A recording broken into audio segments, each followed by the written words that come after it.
بسم الله الرحمن الرحيم. بسم الله الرحمن الرحيم. السلام عليكم ورحمة الله وبركاته. Alhamdulillah wassalatu wassalamu ala rasulillah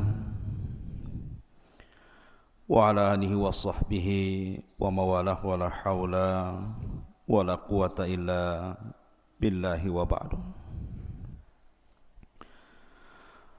Qala Allahu azza wa jalla ya ayyuhalladzina amanu taqullaha haqqa tuqatih wa la tamutunna illa wa antum muslimun. Fa inna asdaqal hadithi kitabullah wa khairal huda huda Muhammadin sallallahu alaihi wa ala alihi wasallam wa syarrul umuri muhdatsatuha wa kullu muhdatsatin bid'ah wa kullu bid'atin dhalalah wa kullu dhalalatin finnar.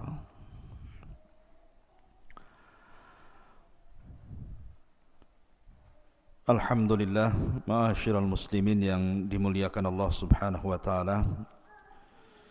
Di pagi hari ini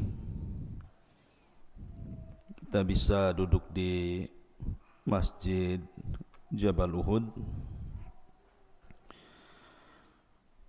dan insyaallah mungkin setiap pagi dan malam sini kan biasa ada kajian, jadi mungkin antum yang biasa pagi menghafal Quran, mungkin tersita waktunya kita buat kajian 1 jam, habis itu antum lanjutkan dengan tahfidz Al-Quran. Dan pembahasan di pagi hari ini kita akan membahas tentang kisah dalam Al-Quranul Karim, satu sosok yang dijadikan nama dalam Al-Quran yang kita sebut dengan Luqman Al-Hakim. Siapa Luqman Al-Hakim ini? Sampai-sampai Allah Subhanahu wa taala abadikan dalam Al-Quran, bahkan dijadikan satu nama dalam satu surat dalam Al-Quran, suratul Luqman. Tidak mungkin Luqman ini orang biasa. Kalau orang biasa tidak mungkin dicantumkan dalam Al-Quran sebagai nama dalam satu surat. Berarti Luqman ini orang hebat. Sampai-sampai Allah abadikan di dalam Al-Quran. Siapa Luqmanul Hakim ini? Hidup di zaman siapa dia? Apakah dia seorang nabi ataukah bukan? Lalu kenapa kemudian banyak dibicarakan manusia dari barat sampai ke timur, terutama mutiara-mutiara kalam hikmahnya? Ini yang kita akan bahas 1 jam ke depan. Ma'asyiral muslimin yang dimuliakan Allah Subhanahu wa taala, Luqman Al-Hakim diperselisihkan tentang nama, nasab dan laqabnya. Ada yang mengatakan bahwa Luqman Hakim itu nasabnya adalah Luqman ibnu Ba'urah, ibnu Nahur, ibnu Tarikh. Dan tarikh di sini artinya azar. Dan azar itu adalah ayahanda daripada Ibrahim alaihi salatu wassalam. Maka dari nasab di sini bahwa Luqman itu hidup antara Nabi Ibrahim sampai kepada Nabi Allah Ismail alaihi salatu wassalam. Jadi zaman hidupnya Luqman itu antara Ibrahim dan Ismail. Karena masih hubung kait kepada Azar, dan Azar itu ayahanda Ibrahim. Tetapi ada juga yang mengatakan bahawa Luqman artinya nasabnya adalah ibnu ukhti Ayyub alaihi salatu wassalam. Jadi Luqman itu anak dari saudari Nabi Ayyub. Dari sini menunjukkan bahawa Luqman itu hidup di zaman Nabi Allah Dawud. Jadi ada yang mengatakan hidup di zaman Nabi Ibrahim, antara Ibrahim dan Ismail. Ada yang mengatakan Luqman itu hidup di zaman Nabi Dawud, karena dia adalah putra dari saudari Nabi Allah Ayub alaihi salatu wassalam. Dan itu pendapat jumhur mufassir. Tapi ada juga yang mengatakan bahawa Luqman itu hidup antara masa Nabi Allah Isa alaihi salatu wassalam sampai kepada munculnya Rasul sallallahu alaihi wasallam, antara Isa dan Nabi sallallahu alaihi wasallam. Di situlah kemunculan Luqman Al-Hakim. Akan tetapi pendapat yang kuat wallahu alam bahwa Luqman itu hidup di zaman Nabi Allah Dawud alaihi salatu wassalam, dan dia adalah putra saudari daripada Ayyub alaihi salatu wassalam. Lalu dari mana asal Luqman ini? Ada yang mengatakan bahwa Luqman itu asalnya dari Sudan. Berarti kalau Sudan rata-rata berkulit hitam. Jadi Luqman itu orang Sudan, berkulit hitam. Bahkan dikatakan bahwa rambutnya itu keriting, seperti orang negro itu kan, keriting kriwel gitu ya. Kemudian juga tebal bibirnya, dan dia orangnya pendek. Dah pendek, hitam, rambutnya kriwel, bibirnya tebal.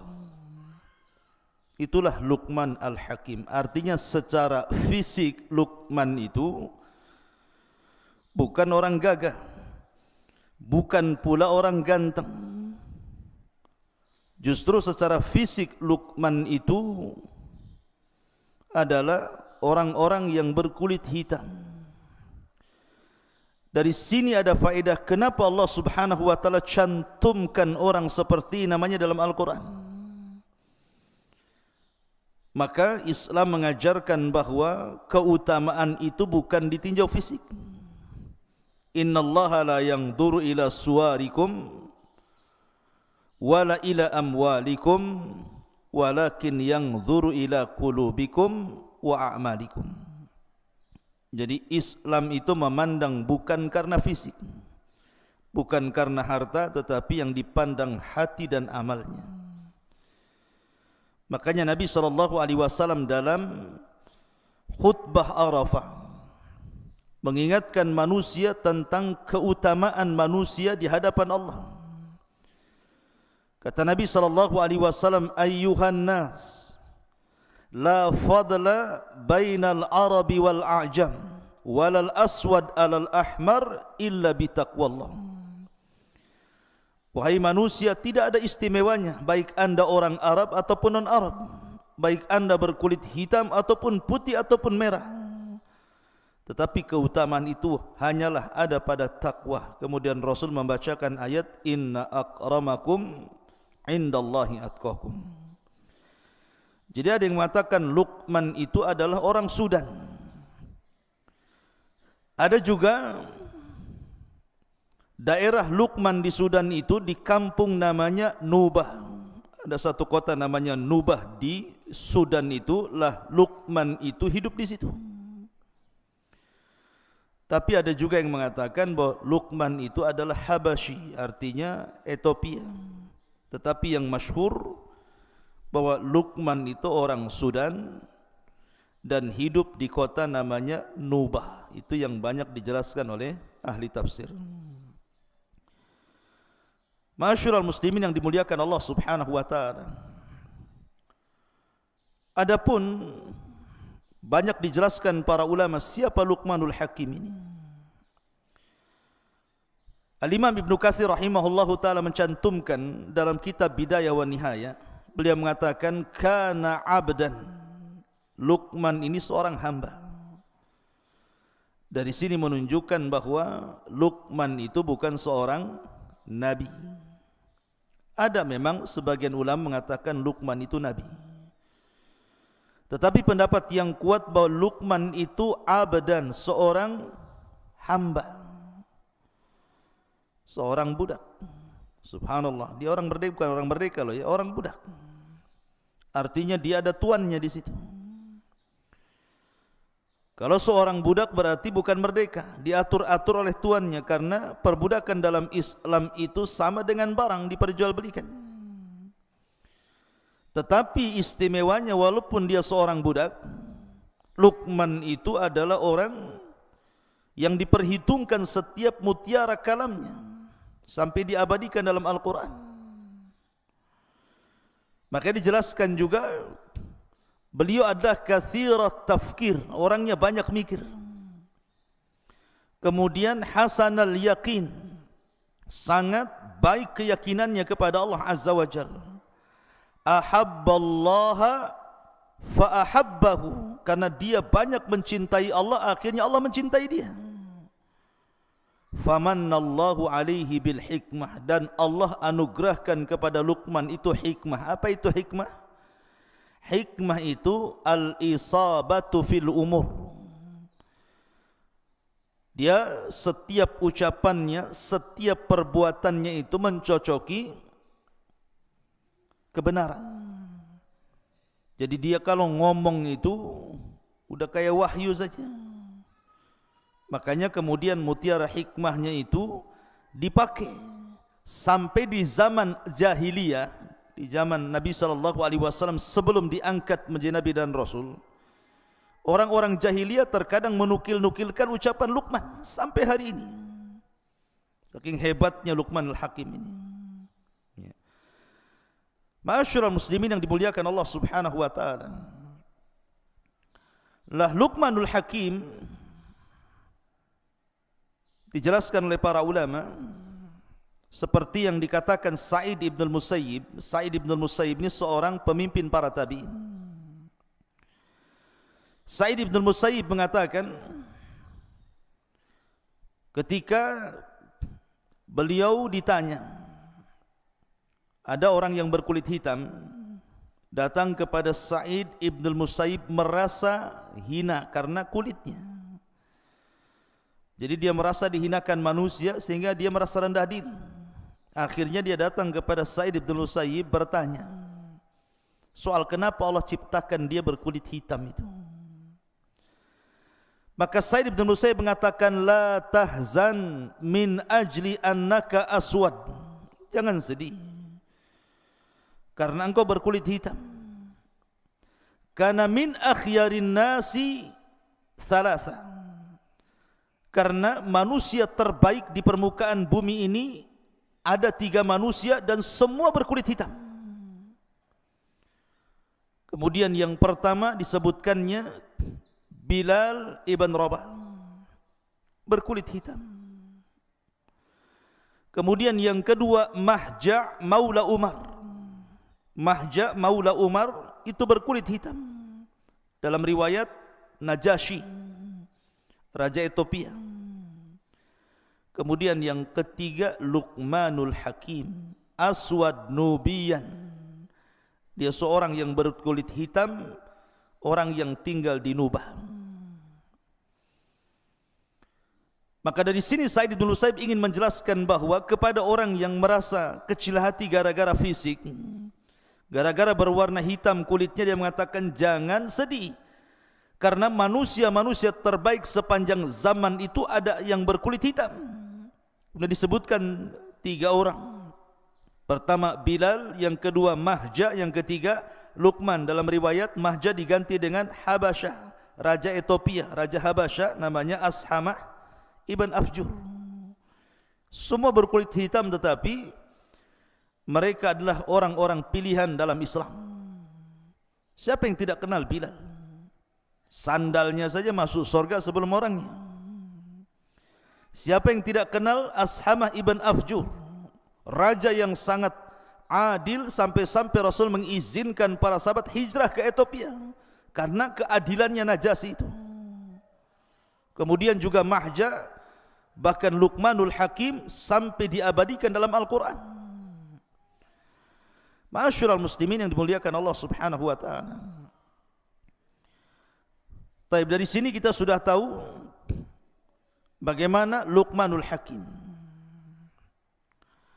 Adapun nama anaknya, karena di dalam Al-Quran itu kan bercerita tentang nasihat Luqman kepada siapa? Kepada anaknya.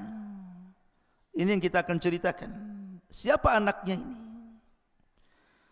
Al-Imam As-Suhaili mengatakan, yang masyhur nama anak Luqman yang dinasihati dalam Al-Quran itu namanya Tharan. Namanya Tharan. Luqman menasihati Tharan anaknya. Wa idh qala Luqmanu libnihi wa huwa ya'iduhu. Dan ketika berkata Luqman kepada anaknya siapa? Tharan. Ada yang mengatakan seperti yang disebutkan Al-Imam At-Tabari bahwa namanya Qutbah. Namanya Qutbah. Ada juga yang mengatakan namanya Kalbah. Tetapi yang masyhur nama anaknya adalah Tharan. Ingat-ingat ya, namanya Tharan. Lah sebagian orang mengatakan bahwa Luqman itu punya anak, punya istri. Lah dulu anak dan istrinya itu belum mengikuti agama Luqman Al-Hakim, masih kafir. Tetapi setiap hari oleh Luqman itu dinasihati anak dan istrinya itu. Makanya salah satu nasihatnya adalah la tusyrik billahi inna syirka la zulmun azim. Janganlah engkau berbuat syirik kepada Allah, karena kesyirikan itu adalah kezaliman yang sangat besar. Lah dari kata-kata la tusyrik billahi inna syirka la zulmun azim di sini ada yang mengatakan bahwa seperti Al-Imam Al-Qushairi mengatakan, karena Luqman dan ibunya itu kafir. Dinasihati sama Luqman, jangan kau melakukan kesyirikan kepada Allah, karena syirik itu kezaliman yang sangat besar. Jadi setiap hari nasihati, akhirnya keduanya mendengarkan ucapan Luqman, belakangan masuk Islam, masuk ke agama Luqman Al-Hakim. Ada yang mengatakan seperti itu. Adapun yang menunjukkan bahwa Luqman itu adalah seorang hamba, seorang budak, ada sebuah hadis yang dikeluarkan Al-Imam Ibn Jarir dari Ibn Waqi'. Jadi suatu ketika tuannya Luqman itu memanggil Luqman dan mengatakan, ya Luqman, idbah lana hadhihi syah. Wahai Luqman, sembelihkan untuk kami seekor kambing. Maka Luqman pun menyembelih kambing itu. Kemudian kata tuannya, ya Luqman, akhrij atyaba mudghataini fiha. Wahai Luqman, ambilkan dari badan kambing itu yang sudah kau sembelih, kau sukuliti itu, dua perkara dari kambing itu yang paling baik.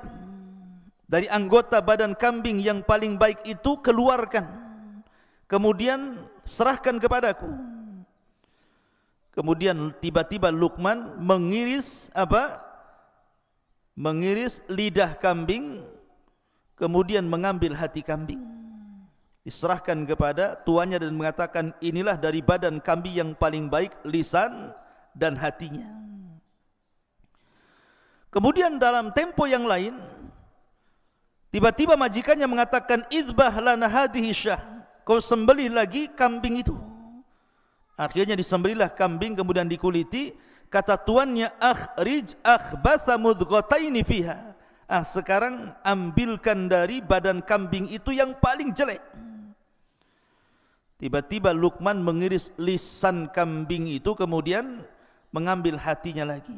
Majikannya heran. Kemarin disuruh menyembelih kambing, disuruh ambil bagian terbaik dalam kambing, diambilkannya lisan dan hati. Sekarang disuruh menyembelih kambing, kemudian disuruh mencari yang paling buruk dari anggota badan kambing, dipotongkan lagi lidah dan juga hati.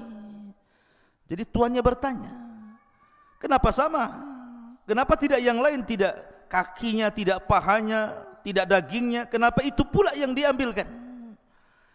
Lihat bagaimana kata-kata hikmah Luqman Hakim. Makanya kenapa dia disebutkan Dzu hikmah, pemilik hikmah luar biasa.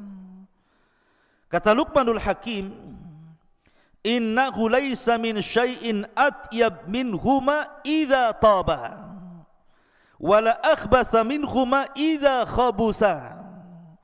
Wahai Tuan, sesungguhnya lisan dan hati ini akan menjadi baik kalau baik keduanya. Kalau hati kita baik, maka lisan pun akan baik. Akan tetapi akan menjadi buruk kalau seandainya buruk keduanya. Apabila hatinya busuk, pasti lisannya pun ikut busuk. Lihat bagaimana kata-kata hikmah Luqman Al-Hakim. Kemudian juga banyak dijelaskan tentang kata-kata hikmah Luqmanul Hakim selain dalam Al-Quran, dan itu masyhur. Walaupun secara sanad memang para ulama masih fihi nazar, tetapi banyak dicantumkan di dalam kitab-kitab para ulama seperti Al-Alusi dan yang lainnya. Itu sampai mencantumkan beberapa kata-kata hikmah. Apa saja di antaranya? Luqmanul Hakim mengatakan, ya bunayya akthir min qawli rabbighfirli fa inna lillahi sa'atun la yuraddu fiha sa'il. Wahai anakku, perbanyak ucapan ya Allah ampunilah diriku, karena Allah itu memiliki satu waktu yang tidak mungkin setiap yang bertanya ditolak oleh Allah. Ya memang dalam Islam juga ada kan waktu-waktu yang kalau antum berdoa pasti akan diijabah, seperti sepertiga malam akhir, doa dalam sujud, doa di antara dua azan gitu ya. Kemudian juga Luqman juga mengatakan, dia mengatakan, ya bunai ittaqid taqwallah tijaratan ya'tika ribhu min ghairi bida'ah. Wahai anakku, jadikan takwa itu jual belimu, maka keuntungan yang kau raih akan jauh lebih banyak tanpa modal. Takwa itu adalah perjualbelian kita dengan Allah tanpa modal, tetapi sudah jelas untungnya, kata Luqman. Kemudian juga di antara kata-katanya, ya bunai la ya'kul ta'amaka illal atqiyah wa syawir fi amrikal hukama. Wahai Luqman, jangan kau makan kecuali bersama orang-orang yang bertakwa, dan bermusyawarahlah pada urusanmu bersama orang-orang yang memiliki kebijakan akal. Ini juga di antara kata-kata Luqman Al-Hakim. Tetapi ikhwan, dari mana Luqman mendapatkan hikmah itu? Kenapa Allah berikan hikmah? Kenapa setiap untayan-untayan kata Luqmanul Hakim itu berharga? Kenapa pula setiap kata-katanya terus dinukilkan dari abad ke abad, dari zaman ke zaman sampai hari ini? Bahkan Quran mencantumkannya. Hebat kali Luqman ini. Ada apa dengan Luqman ini? Suatu ketika Luqman ini ditanya, dari mana anda mendapatkan hikmah itu? Lihat jawaban Luqman. Dia mengatakan, bi ghaddi basari, karena aku selalu menundukkan pandangan. Wa kaffi lisani, dan aku selalu menjaga lisan. Wa iffati mat'ami, dan aku selalu menjaga makanan yang kumasukkan ke dalam perutku. Wa hifdi farji, dan selalu aku jaga kemaluanku untuk tidak berzina. Kemudian wa hifdi jari, dan aku selalu muliakan tetanggaku. Wa wafai bi ahdi, aku selalu menjaga setiap amanah yang diberikan kepadaku. Wa tarki ma la ya'ni, dan aku meninggalkan sesuatu yang tidak bermanfaat kepadaku. Fadzakal ladzi yusayyirani kama tara, itulah yang menjadikan kenapa aku seperti ini, kata Luqman. Oleh karena itulah maka kenapa Luqman itu diberikan seperti itu ya karena dia banyak menjaga hal untuk dirinya. Makanya suatu ketika Luqman ini melihat Nabi Daud sedang memintal-mintal besi. Nabi Daud itu kalau membuat baju perang bukan dipanasi kemudian dipentung gitu ya kayak pandai besi, tidak. Jadi Nabi Daud itu kalau buat pandai besi itu pakai tangannya saja dikual-kual itu. Ya. Kemudian dipelintir-pelintir akhirnya jadi baju. Nah Luqmanul Hakim suatu ketika berada di samping Nabi Daud yang sedang memintal-mintal membuat baju besi itu. Ketika itu Luqman ingin bertanya, maksudnya kenapa seperti itu? Tapi Luqman urung untuk menanyakan perkara itu, tidak jadi. Dia terus memperhatikan Nabi Daud sampai baju besinya jadi. Setelah baju besinya jadi, tiba-tiba kemudian Nabi Daud kemudian meletakkan di badan Luqman Al-Hakim, kemudian menjelaskan kenapa dia membuat baju besi seperti itu. Baju besi terbaik yang pernah dibuat Nabi Daud untuk Luqman Al-Hakim. Dari sini kata Luqman Al-Hakim, kenapa dia tidak jadi dan urung menanyakan kepada Nabi Daud soal baju besi itu. Kata Luqman Al-Hakim, setelah kemudian selesai Nabi Daud membuat baju besi, kemudian dipakaikan di badanku dan aku lihat ini baju besi terbaik, barulah Nabi Daud menjelaskan kenapa. Baru aku tahu bahwa diam itu adalah hikmah. Diam itu adalah hikmah. Karena begini, terkadang ada orang yang penasaran gitu, orang ini lagi bicara, kadang-kadang kita ini sudah nyela-nyela dia, padahal kalau seandainya kita dengar dia sampai selesai bicara, tentu kita tahu jawabannya, sudah jelas perkaranya. Tapi ada orang yang tergesa-gesa itu, dia baru ngomong A, kita sudah ngomong B, dia ngomong D, kita udah ngomong C, jadi akhirnya berdebat, tidak tahu ujung pangkalnya. Maka terkadang diam itu emas. Dengan diam saja lama-lama paham, oh iya maksudnya ini begini begitu ya, tanpa harus mempertanyakan, nanti jelas sendiri maksudnya. Lah itu kata Luqman, itu bagian daripada hikmah. Itulah Luqmanul Hakim, luar biasa. Ma'asyiral muslimin, makanya dari situ kemudian ada yang mengatakan akhirnya Nabi Daud menjadikan Luqman ini seorang qadhi di zamannya. Itu ada juga yang mengatakan seperti wallahu a'lam. Baik. Kenapa Luqmanul Hakim dicantumkan dalam Al-Quran dan hikmahnya? Karena Luqman ini terkenal, bukan hanya kita ahli sunnah yang membicarakan tentang Luqmanul Hakim ini, orang-orang Syiah pun membicarakan Luqmanul Hakim. Seperti yang dijelaskan dalam kitab Syiah namanya Biharul Anwar, karya Al-Majlisi itu. Jadi ada kisah seperti ini. Jadi suatu ketika Luqman itu, ini dalam kitab Syiah ya, bukan kitab ahli sunnah. Wallahu a'lam sanadnya gimana. Tapi yang jelas Luqman itu dijelaskan dia sedang berjalan bersama keledai. Antum tahu keledai? Tahu keledai antum? Enggak tahu keledai? Antum tahunya keledai apa? Kacang kedelai. Ya, ini bukan kacang kedelai. Keledai. Keledai itu kayak kuda. Jadi Luqman ini berjalan sama anaknya. Dia naik di atas keledai, anaknya pula dia bawa tali kekangnya. Kata orang-orang di pasar, tega banget Luqman itu. Dia naik di atas keledai, anaknya pula suruh jalan kaki katanya. Dengarlah Luqman kata-kata itu. Akhirnya kemudian dia ganti. Dia yang turun dari keledai, anaknya suruh naik. Dia yang bawa keledai. Rupanya orang-orang pasar masih ngomel juga. Kurang ajar anaknya katanya. Masa bapaknya suruh jalan, anaknya pula yang naik keledai katanya. Akhirnya Luqman bingung. Dia yang naik salah, anaknya yang naik salah. Akhirnya turunlah Luqman itu dari keledai itu. Kata orang-orang, apa Luqman punya keledai kok nggak ditunggangi, malah dibawa, diseret-seret katanya. Luqman bingung. Akhirnya dia naik sama anaknya dua-duanya. Orang masih bicarakan, tega banget keledai kecil dua-duanya naik di situ katanya. Coba lihat. Dari sini Luqman Hakim mengatakan, apapun yang dibuat dia pasti manusia akan bicara. Dari sini dia mengatakan maka diam itu emas, ya kan? Sebab kalau seandainya setiap komentar orang kemudian dibicarakan, enggak akan berhenti. Karena manusia itu tidak mungkin selamat dari ucapan orang.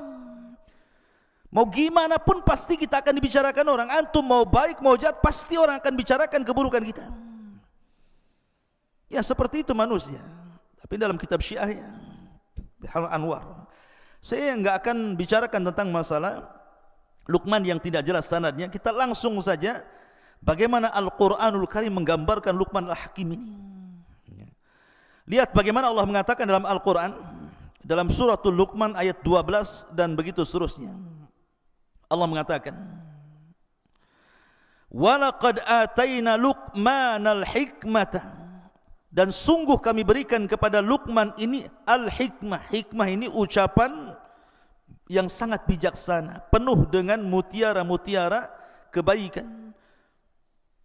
Anishkur lillah, agar bersyukur kepada Allah Subhanahu wa taala. Wa man yashkur fa innama yashkuru li nafsi wa man kafara fa innallaha ghaniyyun hamid. Dan sungguh telah kami berikan hikmah kepada Luqman, yaitu bersyukurlah kepada Allah. Dan barang siapa yang bersyukur kepada Allah, maka sesungguhnya dia bersyukur untuk dirinya. Dan barang siapa yang tidak bersyukur, artinya kufur, maka sesungguhnya Allah maha kaya lagi maha terpuji. Luqman sudah diberikan banyak kebaikan berupa hikmah, sudah selayaknya bersyukur. Maka pelajarannya, antum yang Allah Subhanahu wa taala pilihkan dari setiap orang, antum bisa belajar agama. Tidak semua orang-orang yang seusia antum itu bisa duduk di pesantren. Coba antum lihat anak-anak yang seusia antum, ada yang nongkrong di jembatan, ada yang mancing, ada yang ikut geng motor, ada yang ikut anak pang, yang anting-antingnya dari botol aqua itu, ada macam-macam tuh. Coba. Tapi antum bisa hidup kemudian duduk di pesantren ini nikmat besar, ikhwan. Syukuri. Ya, disyukuri antum dipilih oleh Allah dari sekian anak-anak muda yang seusia antum, antum bisa masuk pesantren, bisa menghafal Quran, bisa belajar agama. Coba. Artinya bahwa supaya la in syakartum la azidannakum. Kalau antum bersyukur, Allah tambah nikmat. Allah kasih banyak kemampuan dan ilmu yang begitu banyak, karena bagaimanapun tidak ada yang lebih baik dibandingkan ilmu di dunia ini, kawan. Tidak ada. Tidak ada yang lebih mulia melebihi ilmu. Karena hanya dengan ilmu lah kita bisa mengenal Allah, mengenal Nabi, mengenal agama, mengenal segala sesuatu. Dan keistimewaan apapun tidak mungkin diraih kecuali dengan ilmu. Lihat ayat berikutnya, Allah mengatakan, wa idh qala Luqmanu libnihi, dan ingatlah ketika Luqman berkata kepada anaknya. Siapa anaknya tadi? Tharan. Ya. Wa huwa ya'iduhu, dan dia terus menasihatinya. Ada yang mengatakan sekali lagi bahwa ketika itu anaknya masih kafir dan juga istrinya masih kafir. Makanya Luqman mengatakan, la tusyrik billah, inna syirka la zulmun azim. Jangan sekutukan Allah, karena kesyirikan itu kezaliman yang sangat besar. Dari sini Luqman mengikuti thariqah para nabi. Apa thariqah para nabi? Walaqad ba'atsna fi kulli ummatir rasulan an i'budullaha wajtanibut taghut. Dan kami utus pada tiap-tiap umat ini seorang rasul, di mana tugasnya mereka hanya menyampaikan tauhid, sembahlah Allah dan jauhi sesembahan selain Allah alias taghut. Dia mendahulukan dakwah tauhid. Makanya antum nanti kalau sudah terjun di masyarakat, maka yang pertama kali menyerukanlah dakwah tauhid. Hancurkan kesyirikan, ajak manusia menyembah Allah Subhanahu wa taala. Karena di zaman sekarang terlampau banyak orang-orang yang terjerumus kepada kesyirikan. Mulai orang datang ke dukun, orang percaya tangkal, padahal di zaman sekarang loh ya, masih percaya klinik itu kan aneh. Tetapi begitulah syaitan menundukkan manusia agar tidak mentauhidkan Allah dan dijerumuskan kepada kesyirikan. Sehingga banyak orang-orang cerdas, pandai, sekolah tinggi-tinggi masih juga datang ke dukun ya, memelihara tangkal, jimat dan yang semacamnya. Kemudian Allah mengatakan, wa wassaynal insana biwalidayhi. Setelah Luqman menasihati anaknya, agar jangan menyekutukan Allah, kemudian belakangan anak dan istrinya masuk Islam, mentauhidkan Allah. Baru Luqman mengingatkan tentang wasiat bahwa amalan terbaik setelah tauhid apa? Birrul walidain. Ingat birrul walidain, ikhwan. Antum ketika mondok di sini itu dalam rangka birrul walidain. Betapa banyak orang tua di zaman sekarang itu mengharap bahwa dengan dipondokkannya antum di sini itu pulang itu menjadi anak yang berbakti loh. Hanya itu di zaman sekarang. Karena terlampau banyaknya anak-anak muda nakal enggak karu-karuan. Akhirnya harapan orang tua itu yang penting anak saya baik. Makanya saya nasihatkan sama antum, kalau libur kayak kemarin gitu ya, harusnya mencerminkan antum itu dididik di pesantren. Karena banyak juga berita-berita yang sampai ke telinga ustadz nih, macam-macam cerita antum di rumah itu. Bahkan ada orang tua itu melihat antum tak kerasan. Bagusnya di pondok saja anak saya ustadz gitu. Lah ini kan lucu. Di mana-mana ya kalau orang tua sudah enggak ketemu anak itu, jangankan 1 tahun 1 bulan saja rindu pengen satu rumah. Ada pula orang tua yang tak rindu lihat antum tuh kayak lihat apa gitu kan. Tolonglah Ustaz, kapan masuk lagi? Masukkan anak saya udah enggak karu-karuan di sini. Lah, kok bisa kayak gitu tuh? Anak saya sudah pergaulannya ini enggak beres ini. Bukannya mempengaruhi orang, dia pula yang terpengaruh. Harusnya dia mewarnai orang, dia pula yang warna-warni enggak jelas katanya. Ini kan heran antum ini. Harusnya seorang santri kalau balik ya harus nampak loh saya ini berbeda dengan anak-anak yang lainnya. Makanya di sini Allah mengatakan wa wassaynal insana biwalidayhi. Kami wasiatkan kepada manusia itu berbuat baik kepada kedua orang tuanya. Apa alasannya? Lihat bagaimana Allah mengatakan hamalathu ummuhu wahnan ala wahnin. Kemudian wa fisaluhu fi amaini anishkurli wa liwalidayka ilayyal masir. Karena ketika orang tua mengandung saya, antum atau siapapun, itu kelemahan di atas kelemahan, ikhwan. Kemudian disusui 2 tahun. Bagaimana ketika antum tengah malam bangun, orang tua ikut bangun, antum nangis, orang tua ikut bangun, antum sakit, orang tua stres, macam-macam loh. Makanya kenapa ketika ada seorang sahabat datang kepada Rasul, kemudian dia mengatakan, ya Rasulullah, di antara sekian banyak manusia itu yang pertama kali saya berbuat baik kepada siapa? Maka Rasul mengatakan ummuka ibumu. Siapa lagi Rasul? Ummuka ibumu. Siapa lagi Rasul? Ummuka ibumu. Baru yang keempat, abuka bapakmu. Kenapa coba? Kenapa disebut 3 kali ibu kemudian 1 bapak? Kata para ulama, pertama karena ibu yang mengandung, yang kedua ibu yang melahirkan, yang ketiga ibu yang menyusui. Dari situlah Rasul mengatakan ummuka, ummuka, ummuka 3 kali. Karena ini bukan perkara mudah. Mengandung loh 9 bulan itu bukan perkara mudah. Antum enak tidur, bisa tengkurap, bisa miring kanan, miring kiri. Nah, nanti kalau antum sudah punya istri kemudian hamil, tidak bisa itu antum itu tengok istri tengkurap lagi hamil besar. Nggak bisa, tidur saja satu posisi, stres dia. Ya. Belum lagi kemudian melahirkan, meregangkan nyawa. Makanya Abdullah ibn Abbas radhiyallahu anhuma atau Abdullah ibn Umar radhiyallahu anhuma, ketika ada orang menghajikan orang tua dari negeri yang sangat jauh. Zaman itu kan belum ada kendaraan, belum ada macam sekarang ada alat untuk bawa orang sakit gitu ya. Digendong dari negerinya itu loh, jalan kaki sampai ke Mekah. Kemudian dia tawaf digendong ibunya, sa'i digendong ibunya, lempar jumrah digendong ibunya, sampai selesai manasik haji 6 hari itu ibunya berada di pundaknya sampai kelelahan, keletihan. Dia datang kepada Abdullah ibn Umar radhiyallahu anhu dan mengatakan, wahai Abdullah ibn Umar, apakah dengan aku menggendong ibuku dari negeriku sampai ku hajikan, selesai haji sampai keletihan, sudah ku tebus kebaikan kedua orang tuaku, wahai Abdullah ibn Umar? Lihat jawaban Abdullah ibn Umar, walau zafara min zafaratiha.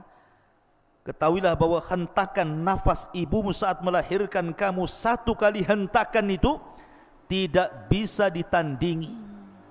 1 kali hentakan, coba bayangkan, tidak bisa ditandingi.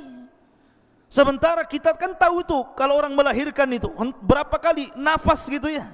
1 kali nafas yang keluar saat mengeluarkan antum saja itu tidak sebanding dengan kebaikannya.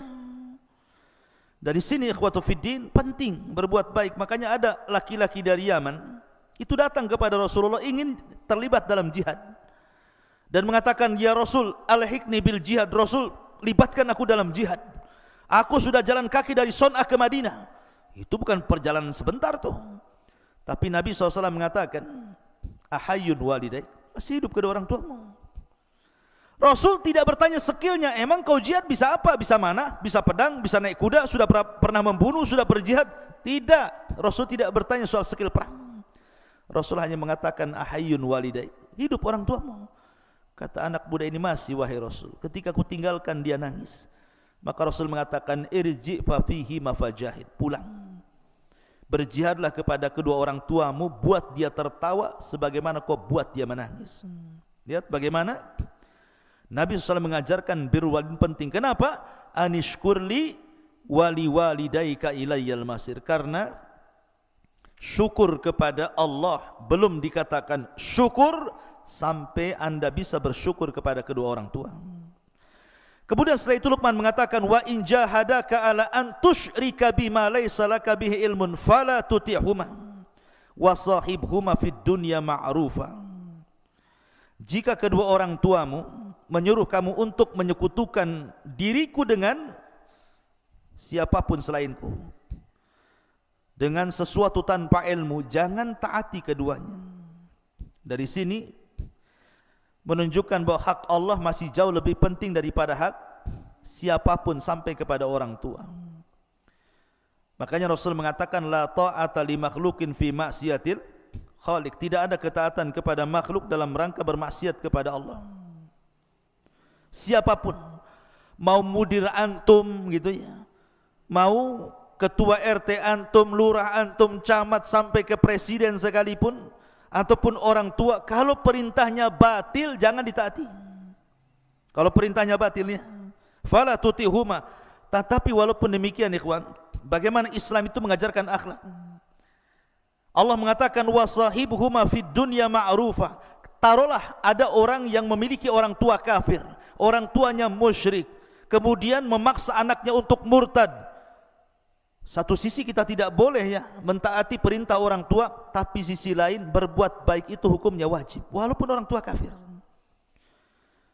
Kecuali kalau orang tuanya itu kafir harbi, beda ya, seperti kisahnya siapa? Abu Ubaidah ibnul Jarrah gitu ya, sampai membunuh bapaknya. Kenapa? Karena bapaknya terlibat perang dan ikut dalam pasukan Abu Jahal. Kemudian ketika perang yang diincar dia saja. Tetapi Abu Ubaidah menghindar, ketemu bapaknya di perang menghindar, sampai tidak mungkin menghindar lagi karena bapaknya sudah berhadapan dengan Nabi. Dia tidak mau Nabi tersakiti, akhirnya dia mengatakan, ya Nabi, serahkan dia kepada aku. Terpaksa dia bunuh bapaknya. Kenapa? Karena sudah mengancam nyawa Nabi. Dibunuh tuh bapaknya Abu Ubaidah bin Jarrah oleh Abu Ubaidah bin Jarrah.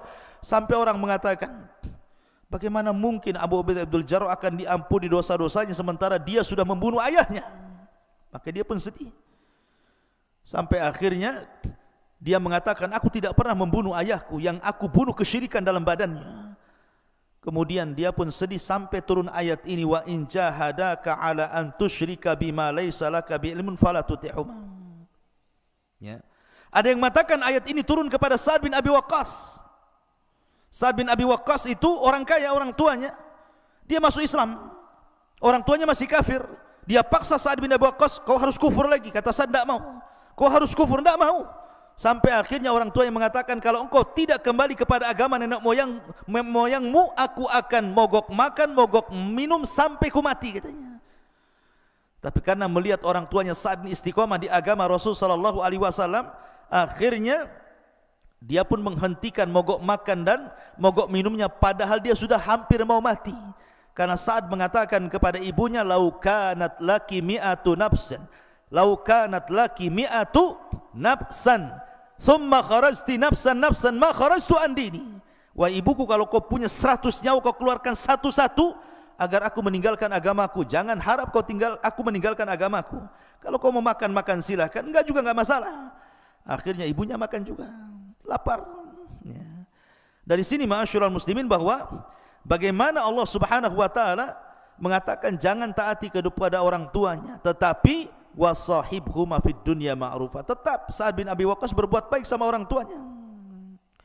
Kemudian Allah mengatakan, wattabi sabila man anab ilayya thumma ilayya marji'ukum fa unabbi'ukum bima kuntum ta'malun.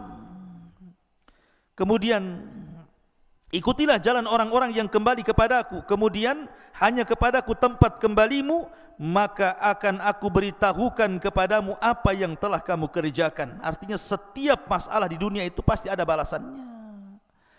Ma'asyiral muslimin yang dimuliakan Allah Azza wa Jalla. Kemudian setelah itu Allah mengatakan, ya bunai innaha intaku mithqala habbati min khardalin fatakun fi sakhratin aw fis samawati aw fil ardi ya'ti biha Allah innallaha latifun khabir. Jadi begini, Tharon ini putranya Luqman, dia bertanya kepada ayahnya, wahai ayahku, seandainya aku bermaksiat kepada Allah, kemudian aku sembunyi di sebuah tempat yang tidak bisa dilihat manusia, mungkinkah Allah melihatku?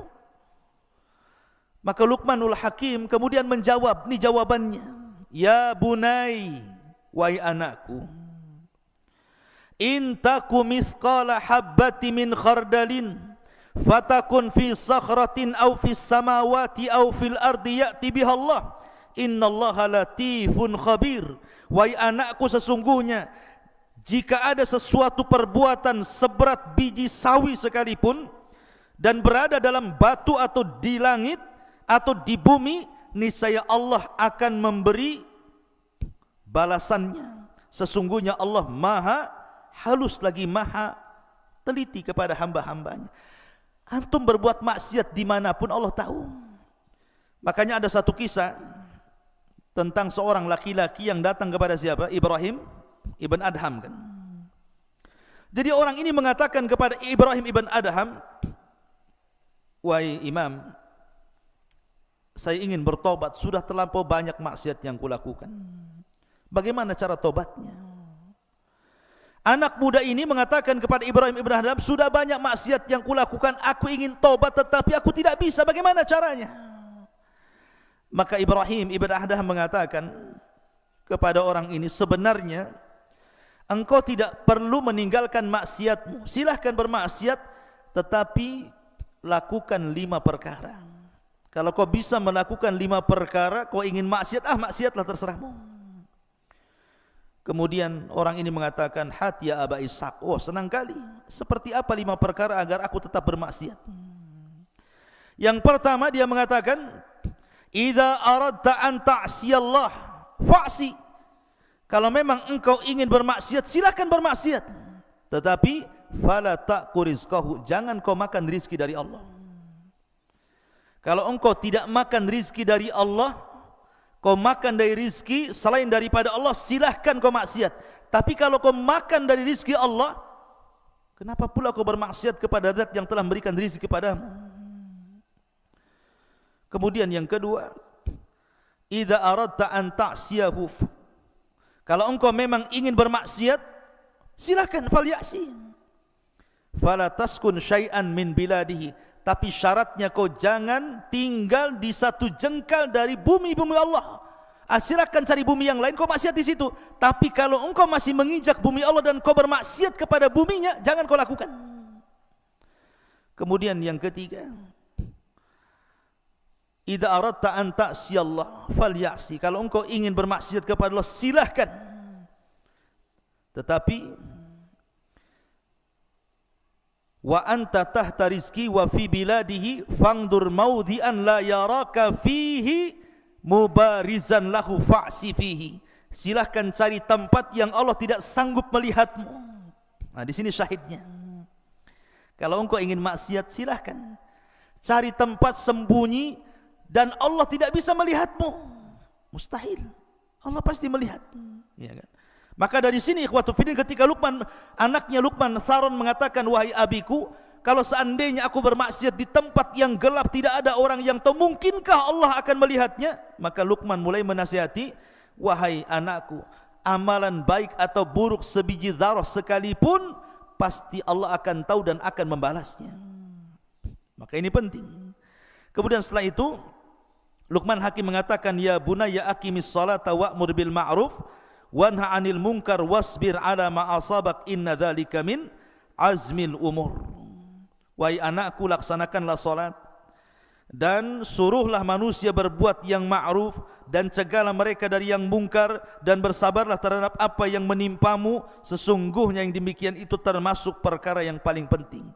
Setelah kemudian menjelaskan tentang hak Allah, baru kemudian hak Allah yang paling penting setelah tauhid, kemudian Luqman menasihati agar kita salat. Ya, karena salatlah amalan yang menentukan semua amal yang lainnya. Begitulah Nabi mengatakan, awwal man yuhasabu bihil abdu yaumal qiyamah salatuhu, fa in saluhat salatuhu saluha sairu amalihi, wa in fasadat salatuhu fasada sairu amalihi. Artinya salat itu menentukan semua amal. Kemudian Allah mengatakan, wala tusair khaddaka linnas wala tamshi fil ardi maraha innallaha la yuhibbu kulla mukhtalin fakhur. Dari sini Luqman mulai bicara tentang akhlak. Luqman mengatakan kepada anaknya, dan janganlah kamu memalingkan wajahmu dari manusia karena sombong, dan janganlah berjalan di permukaan bumi dengan angkuh. Sesungguhnya Allah tidak suka orang-orang yang sombong dan membanggakan diri. Lihat bagaimana akhlak diajarkan Luqman kepada anaknya. Artinya apa yang kita sombongkan coba? Wallahu akhrajakum min butuni ummahatikum la ta'lamuna syai'a. Ketika kita dikeluarkan dari perut ibu, kira-kira apa yang terjadi dengan bayi? Tidak tahu apa-apa. Melihat pun belum, mendengar pun tidak bisa, bergerak pun terbatas, tenaga pun tidak ada. Baru kemudian tumbuh besar, Allah berikan pandangan, Allah berikan pendengaran, Allah berikan akal, kecerdasan, kemudian tenaga kuat. Tiba-tiba yang satu jadi profesor, yang satu jadi pilot, yang satu jadi dokter, yang satu jadi macam-macam. Tiba-tiba sombong. La haula wala quwata illa billah. Itu semua nikmat Allah. Makanya kenapa al-jaza min jinsil amal, bahwa setiap perbuatan itu disesuaikan dengan perbuatannya. Nanti pada hari kiamat orang-orang yang sombong itu akan diciptakan oleh Allah seperti dzarrah, seperti semut kecil. Di padang mahsyar itu orang-orang yang sombong itu nanti badannya dikecilkan oleh Allah seperti semut. Kemudian akan berjalan di antara orang-orang yang besar, terkadang terinjak, terkadang harus menghindar dari kaki orang. Itu orang sombong, dia merasa besar di dunia, di akhirat dibuat kayak seperti semut yang akan diinjak-injak manusia. Al-jaza min jinsil amal. Kalau Allah mengatakan waqsid fi masyik waghdud min sautik inna ankaral aswat la sautul hamir. Dan yang terakhir Luqman mengatakan, dan sederhanakanlah dalam berjalan dan lunakkanlah suaramu, sesungguhnya seburuk-buruk suara adalah suara keledai. Begini ikhwan, perhatikan kalimat seburuk-buruk suara, suara keledai. Yang menciptakan keledai siapa? Allah. Yang menciptakan suara keledai siapa? Allah. Yang mengatakan seburuk-buruk suara keledai siapa? Allah. Apa coba? Yang menciptakan keledai Allah, yang menciptakan suara keledai Allah, yang mengatakan seburuk-buruk suara adalah suara keledai Allah juga. Apa hikmahnya? Terkadang ikhwan, ada orang-orang yang Allah ciptakan dari manusia itu, yang memang Allah takdirkan lisannya itu selalu menjelek-jelekan manusia. Yang menciptakan dia Allah, yang menciptakan dia bisa bicara Allah, tetapi orang ini pula seburuk-buruk suara. Maka antum di masyarakat akan antum temui orang-orang yang seperti ini. Antum tidak akan selamat dari ucapan manusia. Seperti tadi kisah tadi ya, Luqman naik keledai salah, anaknya yang naik keledai salah, dua-duanya naik keledai salah, dua-duanya tidak naik keledai salah, dibicarakan orang. Ada orang ingin supaya tidak dibicarakan orang, akhirnya kemudian tidak keluar dari rumah. Dibicarakan juga, oh jangan-jangan sakit dia. Kenapa dia tidak keluar rumah katanya. Ketika sering keluar rumah, ngapain orang ini mondar-mandir saja kayak nggak ada kerjaan. Ketika kadang di rumah, kadang enggak, dibicarakan juga. Manusia itu akan ngomong seperti itu. Orang itu tidak akan selamat. Jangankan sekelas kita, sekelas para nabi. Nabi Musa alaihi salatu wassalam dibicarakan oleh kaumnya. Jangan-jangan Musa ini enggak mau mandi sama kita, jangan-jangan punya penyakit tutup badannya itu. Akhirnya suatu ketika Nabi Musa mandi di sini, kaumnya di sana. Diletakkan bajunya di atas batu. Allah buat batu itu bergerak. lari batu itu, dikejar Nabi Musa lagi telanjang, karena masalahnya pakaian di atas batu itu. Rupanya batu ini Allah buat lari sampai melintasi Bani Israel yang sedang mandi. Nabi Musa ngejar sambil telanjang. Kata orang-orang ketika melihat badannya Nabi Musa, demi Allah tidak ada badan yang lebih indah daripada Nabi Musa. Lihat, Nabi Musa loh tidak lepas daripada ucapan orang, gara-gara enggak mau mandi sama-sama. Padahal Nabi Musa itu orang yang paling malu dengan Allah. Itu pun tidak lepas dari ucapan manusia, sampai Rasul mengatakan rahimallahu akhi Musa laqad udhiya aktsar min dzalik fasabara. Sungguh Allah merahmati Musa, terlampau banyak ujian yang diberikan kaumnya tapi dia sabar. Maryam bintu Imran dituduh berzina karena dia punya anak tidak jelas bapaknya, padahal itu diciptakan kun fayakun, karena Isa sama dengan Adam. Bahkan istri Nabi SAW Aisyah radhiyallahu anha dituduh berzina dengan Safwan ibn Mu'attil, padahal dia anak bintu Siddiq, anaknya Abu Bakar Siddiq, dan dia juga istri Nabi SAW, dan dia manusia yang paling cerdas. Itu tidak lepas daripada cacian makian. Antum akan mengalami itu di masyarakat. Antum berbuat salah dijelekin orang, berbuat baik pun akan dijelekin orang, akan digibahi, dibuli dan macam-macam. Maka perlu sabar, karena ada orang-orang itu yang Allah ciptakan seperti keledai. Allah yang ciptakan keledai, Allah yang buat suara keledai, Allah pula yang mengatakan seburuk-buruk suara keledai. Akan ada orang-orang seperti keledai. Maka kalau ada orang-orang seperti keledai, itu biar. Memang Allah sudah takdirkan dia bicara seperti itu. Tapi antum yakin bahwa Allah ketika membuat orang bicara itu, tidak mungkin dia bicara untuk membicarakan kita terus, tidak. Enggak mungkin. Ya. Jadi kalau orang benci sama kita kemudian menjelek-jelekan kita, enggak mungkin Allah ciptakan dia itu bersuara untuk menjelek-jelekan kita. Makanya kenapa? Pasti akan ada berhentinya, suatu ketika dia akan berhenti itu. Makanya kenapa para ulama, kalau antum menghadapi orang yang menjelek-jelekan antum itu, pertama jangan antum pedulikan, fa'arid antum, seolah-olah enggak kenal. Jadi kalau ada orang jelek-jelekan kita, kemudian antum kenal si anu, enggak kenal, padahal kenal betul. Supaya antum jangan teringat dengan keburukannya. Antum kenal si anu, enggak kenal, enggak kenal dia. Padahal kenal. Kenapa? Karena kalau kita kenal, teringat keburukannya. Ya. Kemudian yang kedua, antum lupakan. Hindari orang itu. Kalau umpamanya satu perumahan, pergi ke perumahan lain, cari tempat lain supaya enggak pernah ketemu dengan dia. Ya. Dan berdoa jangan ditemukan dengan dia. Lihat Ashabul Kahfi. Ashabul Kahfi itu ditidurkan oleh Allah Azza wa Jalla, dihindarkan dari musuh-musuhnya selama 300 tahun lebih. Tiba-tiba bangun, musuhnya sudah kalah tanpa perang. Cukup dengan tidur saja sudah mengalahkan musuh. Jadi kalau melawan orang-orang yang menjelek-jelekan kita, tidur saja antum. Biarkan dia jelek-jelekan, kita tidur saja. Biarkan dia yang sibuk membicarakan kita, kita sibuk mimpi dalam tidur kita. Nanti lama-lama pusing dia, karena enggak ada tanggapan dari kita. Ya. Dari sini maka pelajaran Luqman ini penting, ikhwan, kalau kita pelajari, karena juga waktu yang sangat singkat, tapi yang jelas ini sangat berharga. Mudah-mudahan ada manfaatnya. Subhanakal bihamdika asyhadu an la ilaha illa anta astaghfiruka wa atubu ilaik. Allahu ta'ala alam. Assalamualaikum warahmatullahi wabarakatuh.